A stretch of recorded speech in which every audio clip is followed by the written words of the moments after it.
he was proper flash with money. The same as when I first met my husband anyway. He was flash. And when I was younger, this stems back to when I was very, very young.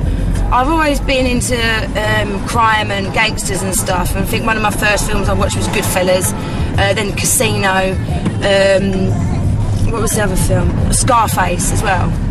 All drug related, right? All drug related, money related, and the women, the places they used to go. When I was about 12 years old, there was violence, there's domestic violence in there. I've not even realised this before. Since I was about 10, 12, I started watching these films. I always wanted to be a gangster's mole. Always, that was my dream. I wanted the nice cars, I wanted to be in the nice places. I liked the flash guy, I liked the excitement.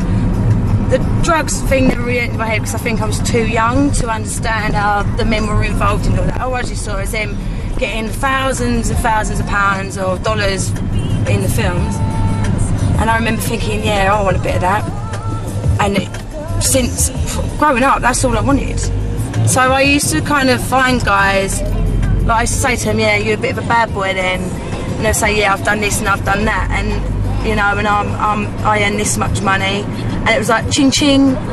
When his violence started, or when I caught him cheating, I mean, he must have cheated about 12 times. I didn't care. Well, I cared. But I built up this barrier, like I was so self-absorbed in this life that he'd shown me, that he'd given me, that everything else, like, because when it was good, it was really good. And when I was getting spoiled, I loved it. It was like, it's what I wanted. And I thought, I've chose this, you know, I've left my husband, I've chose to be like this with him.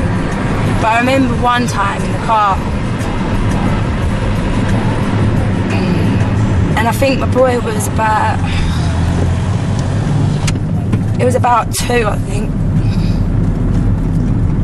And we was driving along and my son wouldn't stop crying and screaming. And he turned around and he was going, fucking shut up, will ya? But I ended up having a go at my son saying, shut up, like screaming at him. Really having a go at him and then thinking,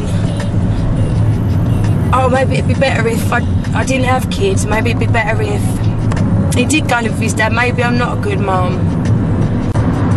And I kicked myself because he didn't deserve that. And now I'm fighting for my boy back. That's when I turned to cocaine, I think, at that point. I really did forget that I was a parent. I started getting babysitters all the time. Just because I wanted to be out in the glitz and the glam.